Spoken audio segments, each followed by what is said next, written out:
Беа најбарани и најплатени, а денес речиси и не можат да се најдат кранисти. Истото важи и за дувачите на стакло, по кои Македонија во минатото била расадник на кадри. Добро вечер за Борче Пуновски, кои други професии кај нас, но и во светот изумираат? Технологијата и начинот на живот секако ќе придонесат некои од професиите кои што денеска ги познаваме како такви да исчезнат меѓу професиите кои што во иднина нема да бидат толку барани секако и новинарството и презентерите, а први на удар како што велат во истражувањето на Forbes ќе бидат сметководителите, туристичките работници, сите оние професии кои што сега се заменуваат и се работат електронски. Дали Македонија го следи и овој чекор повеќе од директорот на Агенцијата за вработување Владко Поповски. Добро вечер. Кажете ми, како стои Македонија на ова прашање? Имаме ли професии кои што во иднина може и да исчезнат?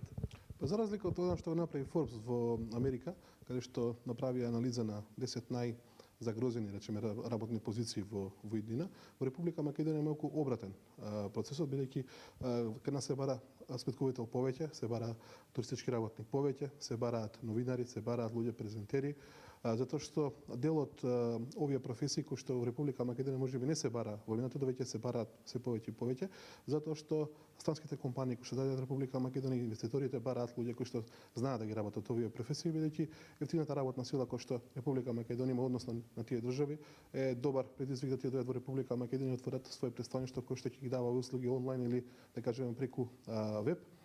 Инаку Република Македонија има, да кажеме, професии кои што се веќе, да кажеме, на работно изумирање или се изумрени, тоа се претежно за занаетските професии.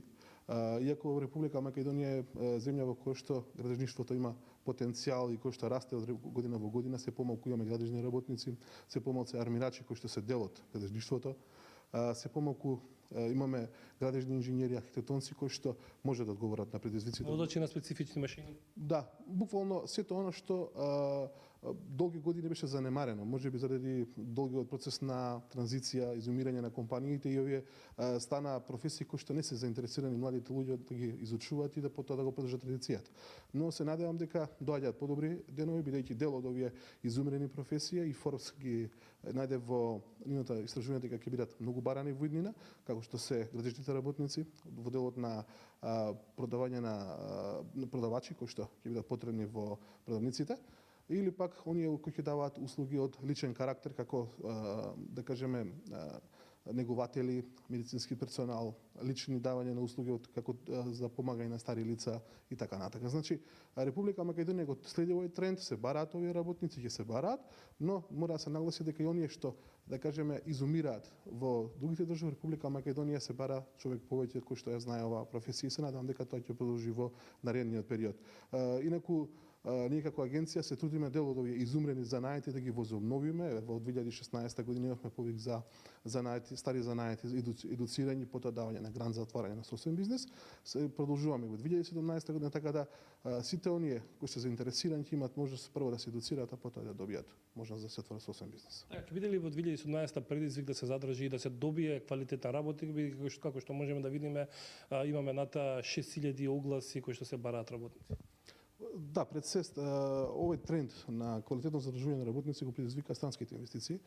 Може да забележите дека во последните месеци и години имаме доста забелешки од домашните компании, бидејќи странските инвеститори им ги презимаат готовите квалитетните работници, бидејќи им даваат малку подобри услови за работа, некаде е повисока плата, некаде самите услови за работа. Така да борбата за добар работник ќе продолжи до оваа година, бидејќи се подобруваат се повеќе работните услови на работниците, се подобруваат и се зголемуваат платите и оние награди кои што добива за квалитетен работник. И тоа е единствениот мотив што секој работник ќе подразмисли пред да напушти компанијата, односно пред да одлучи за заминување во кај друг работодавач. И накратко, кои се вашите предвидувања за 2017 година, како ќе се движиме во делот на вработувањето? Па јас мислам дека ќе продолжи степенот на вработување.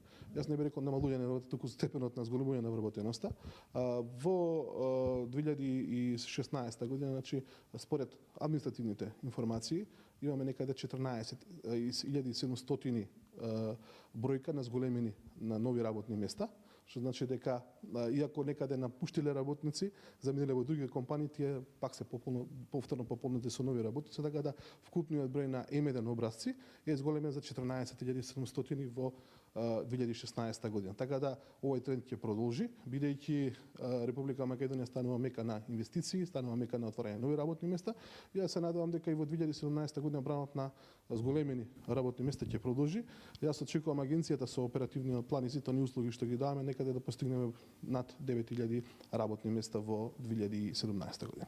Во се благодарам што бевте гостин во дневникот на Канал 5 и како што можевме да слушнеме за разлика од Америка каде што поради технологијата дел од професиите можеби и ќе згаснат, кај нас се уште се бара работни повеќе.